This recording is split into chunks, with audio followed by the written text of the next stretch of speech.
The chamber was cold, polished stone carved into a half-moon circle where the Galactic Concord's generals sat in judgment. Dozens of alien banners hung from the high ceiling, swaying slightly in the recycled air. Light from a hovering holodeble bled across the floor, projecting the enemy fleet movements in crimson arcs. General Varkol leaned forward, talons scraping against the table as he spoke. His voice was a guttural growl that carried to every corner of the chamber. Your defenses are pathetic. My dominion will crush this outpost in a single cycle.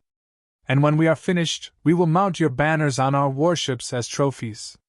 As for your Earth pets, he let the insult linger, his jagged teeth gleaming. They are soft. They bleed too easily. Do not send them to war, unless you wish them to die screaming. The room murmured. Some generals chuckled. Others tapped claws, mandibles, or metallic fingers in agreement. Humanity's presence in the Concord was recent and contested, their warriors viewed as primitive, their technology behind the curve.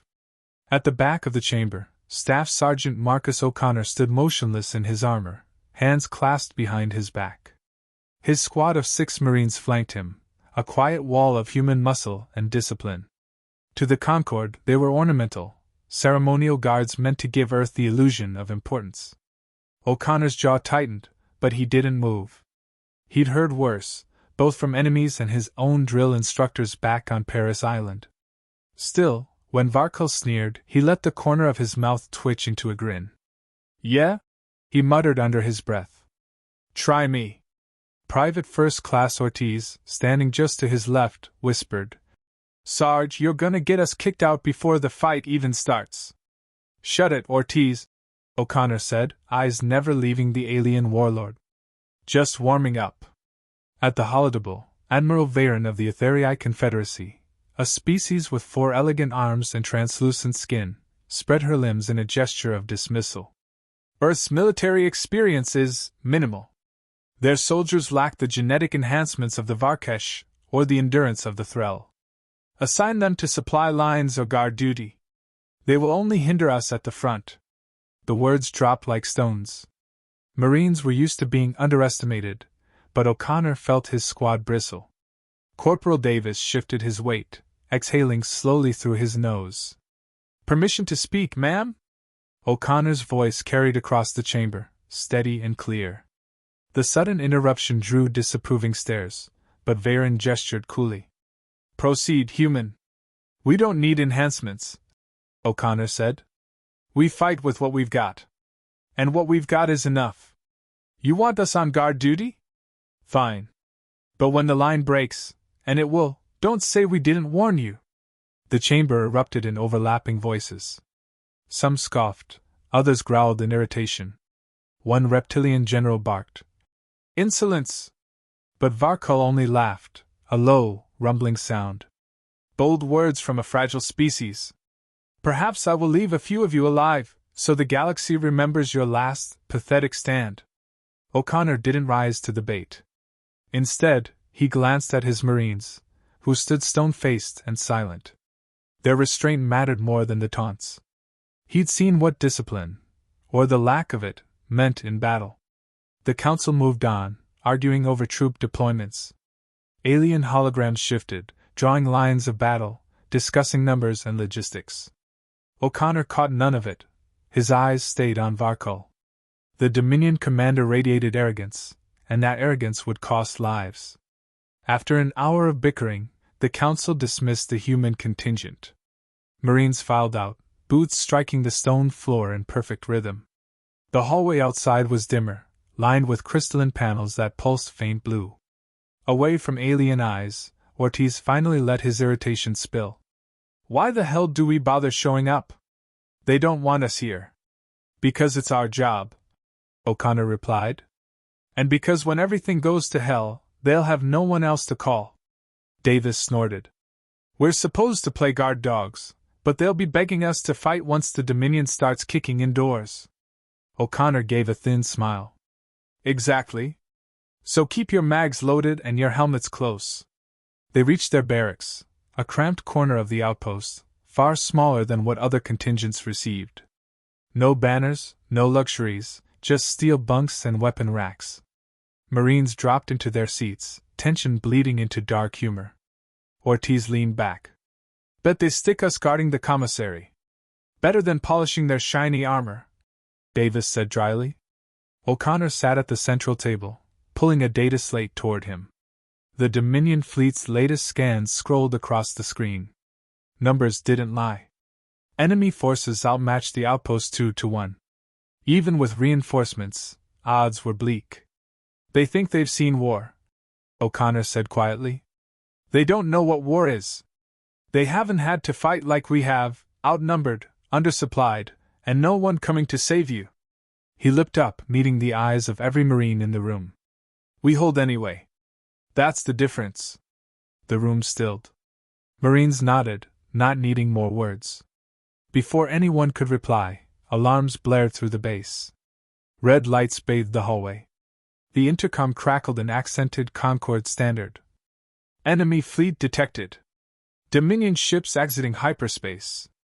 All forces to battle stations. O'Connor rose immediately, voice sharp. Gear up. Helmets on, weapons hot. We move in 5. The squad snapped into motion, pulling on armor plates, locking helmets, checking ammo. The room filled with the mechanical rhythm of preparation. No hesitation, no wasted movement. As he sealed his gauntlets, O'Connor glanced toward the ceiling, imagining Varko's fanged grin. The Dominion thought humanity soft, a species untested. The Concorde believed the same. He let a grim smile tug at his mouth. They're about to learn otherwise. The Marines filed out, weapons slung, boots hammering against the metal floor as the first tremors of orbital bombardment shook the outpost.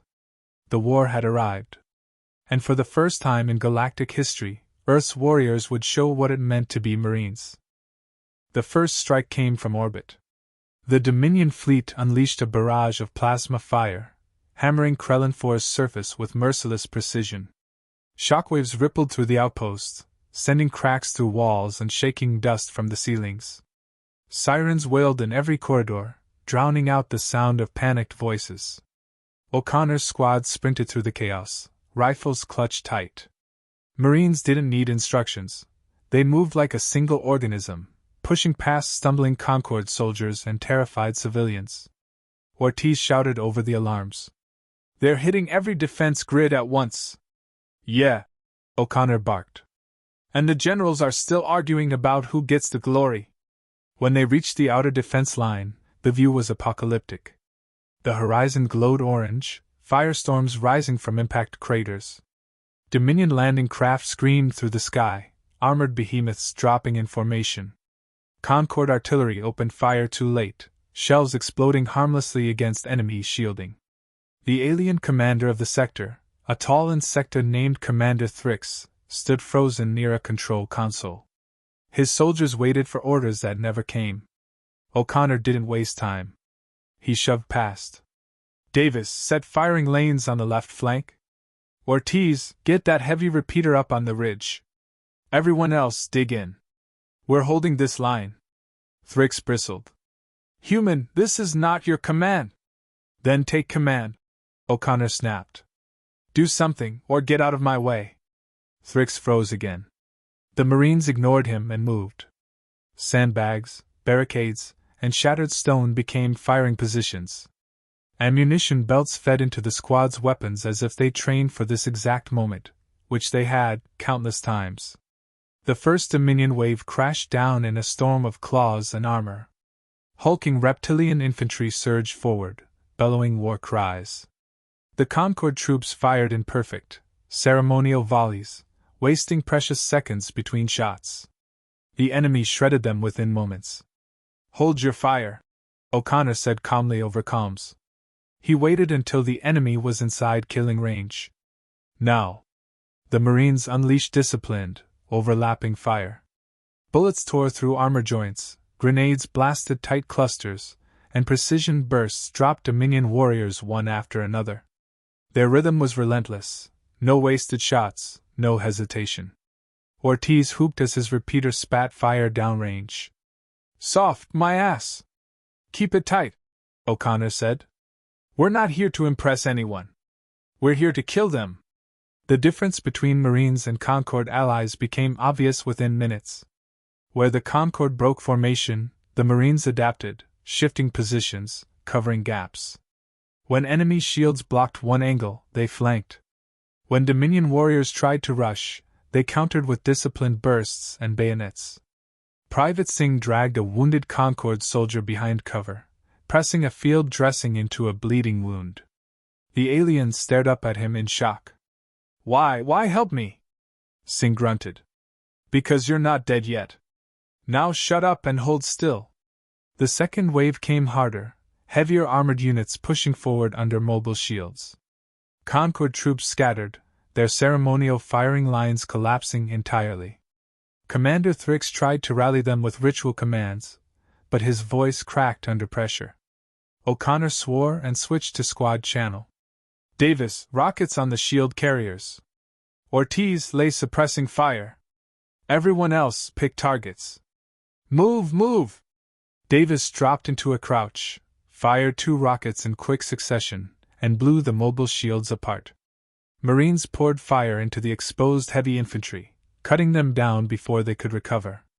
For a heartbeat, the battlefield fell silent. Smoke rose from burning vehicles, Dominion corpses littered the field. Ortiz laughed harshly. "That all you got?"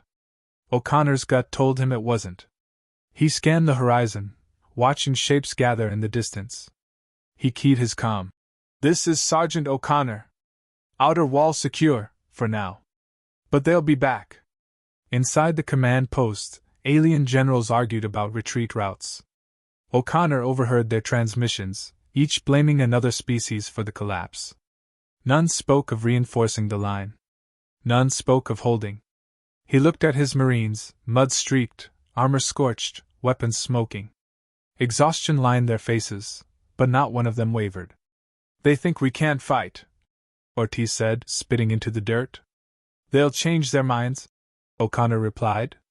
The lull broke when a Concord officer stumbled toward the Marines, mandibles quivering. It was Admiral Varen herself, the same Etherii who had dismissed them hours earlier. Her once pristine armor was cracked, ichor seeping from a wound at her side. 2 Marines rushed forward, steadying her. You saved the line," she gasped. "I watched you. The way you fought. We held," O'Connor corrected sharply. "Not saved. Held. And we'll keep holding until someone else finds the courage to do their job."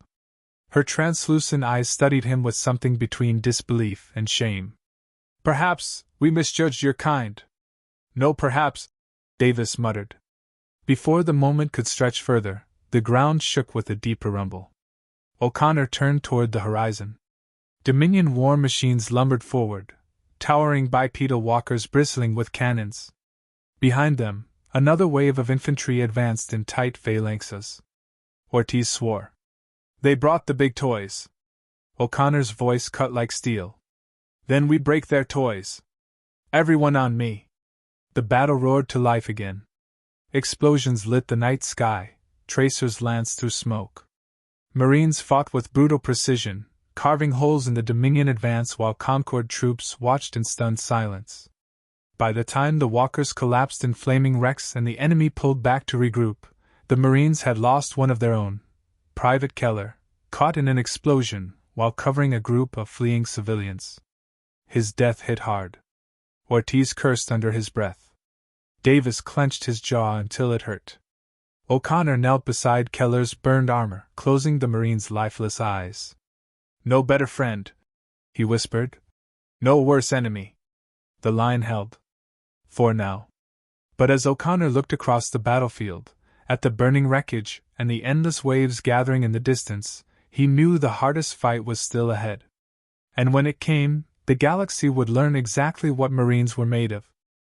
Smoke hung over the ruins of Krellin 4's outpost like a funeral shroud. The air was thick with dust, fire, and the stench of blood. Broken walls jutted up like jagged teeth, the outer defense line now little more than rubble. Beyond it, the Dominion army reformed, preparing for the final push. Staff Sergeant Marcus O'Connor crouched behind a collapsed barricade, helmet dented, armor scorched. His squad gathered around him, exhausted, bleeding, and outnumbered, but still alive. Ammo counters glowed red. Supplies were nearly gone. Reinforcements hadn't arrived, and no one knew if they ever would. Davis wiped grime from his visor. "We're down to scraps. 2 mags each. Maybe 3. Ortiz coughed into his glove. "And about 100 of them for every one of us." Singh spat in the dirt. "Sounds fair." The words drew a weak chuckle from the squad, short-lived but enough to steady their nerves. O'Connor looked each Marine in the eye. He didn't need to give a speech. They all knew the truth: this was the wall. If it fell, so did everyone behind it. A shadow fell across the field. The Dominion commander himself had arrived. General Varkol, clad in obsidian armor etched with war sigils, marched to the front line.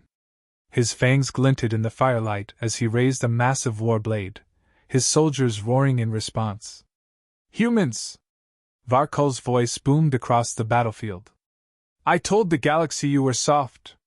Tonight I prove it. I will end you myself, and your weakness will be remembered only as a cautionary tale." O'Connor rose slowly, resting his rifle across his chest. His voice carried calm and sharp. "You've been running your mouth since you got here. Funny thing is, you're still not backing it up." The Dominion lines howled in fury, but Varkol only grinned wider. He raised his blade and gestured forward. The final assault began. The ground shook as Dominion infantry surged. Walkers advanced behind them, cannons firing into the shattered walls. Plasma bolts seared the air. Marines answered with everything they had left. Ortiz's repeater rattled until its barrel glowed. Davis launched his last rockets, reducing a walker to molten wreckage. Singh lobbed grenades into clustered formations, buying seconds of breathing room. Seconds were all they needed. O'Connor moved like a predator, rifle snapping from target to target. Every shot counted. When his magazine ran dry, he reloaded without hesitation, firing again before the enemy could exploit the gap. Beside him, Marines fought with the grim focus of men who had accepted death but refused surrender. The Concord soldiers, who had earlier faltered, now watched in stunned silence. Some even rallied, taking courage from the humans who bled but never broke. The Dominion pushed closer, bodies piling against the barricades. O'Connor switched to close-quarters combat, swinging his rifle as a club, driving a bayonet through alien armor, moving with brutal efficiency. Ortiz fought back-to-back with Singh, shouting curses between bursts of fire. Davis, out of rockets, used his sidearm until it clicked empty, then drew his knife and kept fighting. Still the Dominion pressed. Then Varkol entered the fray. He cut through the smoke like a living tank, blade carving Marines cover apart. His presence was overwhelming, his strength monstrous. With a roar, he slammed his war blade down, shattering the barricade where O'Connor had stood seconds earlier. "Face me, human!" Varkol bellowed. "Show me your defiance before I crush you!" O'Connor tossed aside his empty rifle, drawing his combat knife. He stepped forward, every muscle aching but steady. "You wanted to see what soft looks like? Come find out." The duel exploded in the middle of the battlefield. Varkol swung with bone-breaking force, each strike enough to cleave a man in half. O'Connor dodged, rolled, and countered with lightning jabs at weak points in the armor.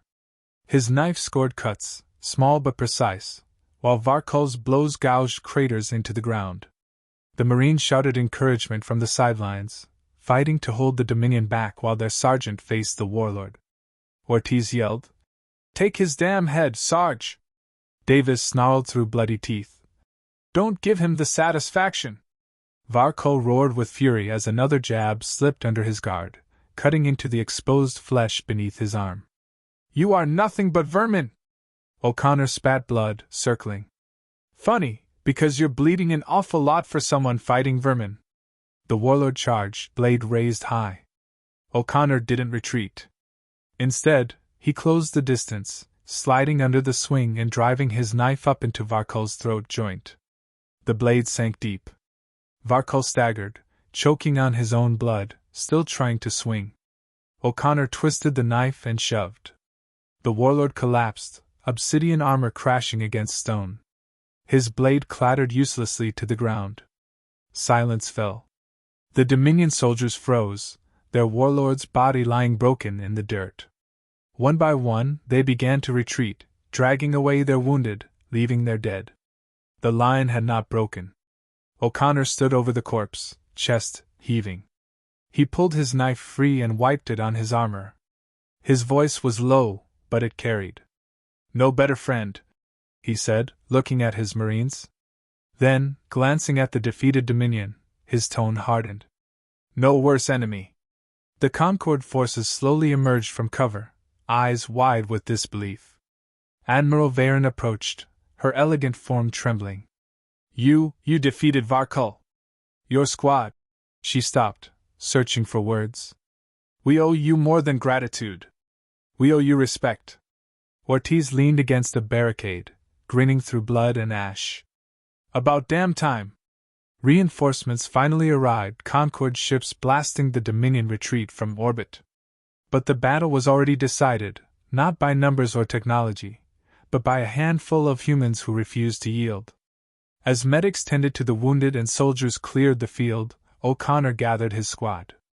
They were battered, bloodied, but alive, most of them. Keller's absence hung heavy, a reminder of the price they'd paid. O'Connor looked at his Marines, then at the alien officers who now stared with newfound reverence. "Remember this," he said quietly. "They called us soft. They thought we'd fold. But we showed them what Marines are. And they won't forget it." The galaxy had underestimated Earth. Tonight it learned the truth.